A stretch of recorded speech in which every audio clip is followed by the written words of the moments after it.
With Python's Crypt being a very struggling map for some people, and that this map involves plenty of tridents that people may find it confusing, so we have compiled some of the players' runs of the map in MCC 20 and a theoretical fastest run of this good old map.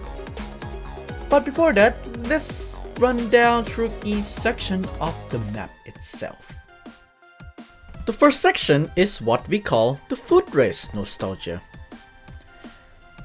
This section runs from the start of the map until the start of the very first Elytra section of the map. This section is all about keeping the momentum going via speed boost and avoiding obstacles, such as the sweet berry bushes and lava below other players. This section contains two of the most prominent skips of the map itself, the side path and the minecart skip. These skips appear consecutively and that players can execute all of them if they want to.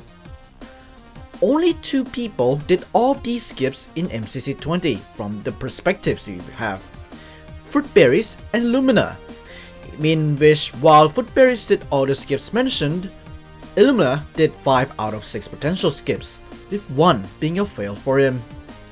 They saved roughly around 3 seconds compared to other players who either only did 1 skip per lap or not at all. This section starts from the start of the first Elytra section of the map to the start of the second Elytra section of the map, directly to the mouth of the snake. Now, this section can be divided into 3 further sections, the first being the Elytras themselves. Now, as the Elytras were deployed automatically for this version, players should fight themselves all the way to the orange boost pad. Not the sides, but the pad. Overshooting it can really lose the players a couple of seconds. The second part is the boost pads, in which aiming where you go is the key to master the jumps. If you fall from the tree branch, then that could set you back a bit. And the third section is the tridents. In this, players have to jump from the side waterfall to the platform above. If the aim is not correct, then they will have to traverse back up the waterfall again. The tridents were indeed a problem to most of the people here indeed. They are quite finicky sometimes, and most of the time lost were based on that. And the tree branch jumps as well. Those time loss accounted for like 5 seconds to 10 seconds, and yeah, it do be a struggling section indeed.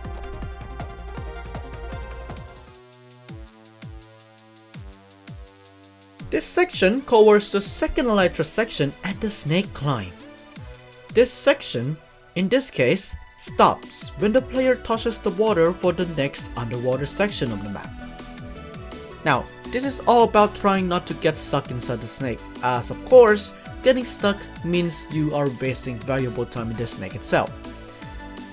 This section is pretty easy to do, but getting stuck can lose you in upwards of 5 seconds or more. Also, be careful of your Elytras. Seriously.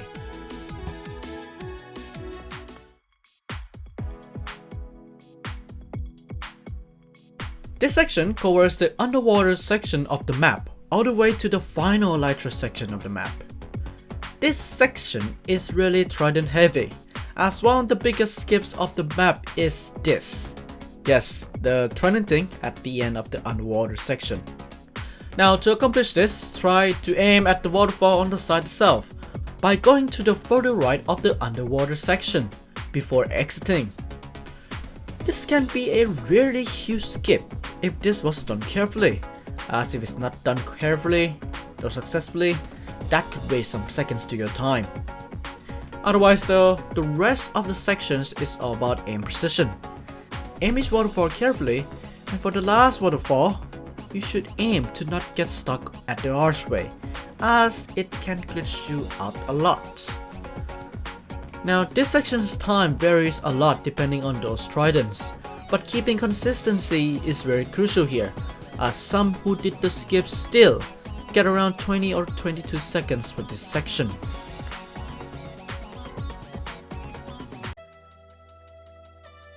This final section covers the final Elytra section of the map and the finishing sprint of the map.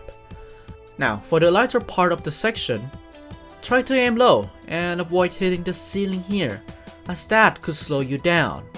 A not so skip for some people in this section, as well, is to gain that momentum from the elytra itself.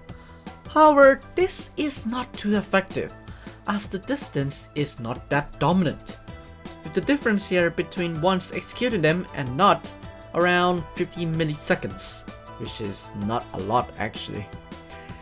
And the final sprint is all about being aware of where you jump as you sprint through the section itself. Those speed paths could trip you off.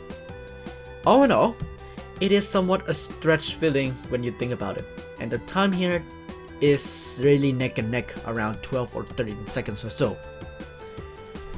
And now the moment you are waiting for, the perfect theoretical best lap of the map.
That brings a fastest lap time of around 121.5 minutes, in which when compared to Lumina's best lap, it is a merely 2.15 seconds difference. That's really close indeed. Now, when this map is played for the next time, it will of course be changed drastically due to the new Ace Race mechanic system. But hey, this is a video commemorating what the fastest route could have been for the old Python script Ace Race map. Okay, I can't keep this out anymore. Okay, this video is part of Mock Month, pairing that popular Total Run and possibly Yeti Set Go fastest run guide from that 30+ people channel. So yeah, there are some familiar bits in there. It is in my own style a bit. I didn't analyze detail on like, oh yeah, George's run, something like that. But anyway, thank you so much for watching. Keep on watching Duechayapol. There will be really more shenanigans like this throughout this month and half of April. So stay tuned, guys. See you later. Bye bye.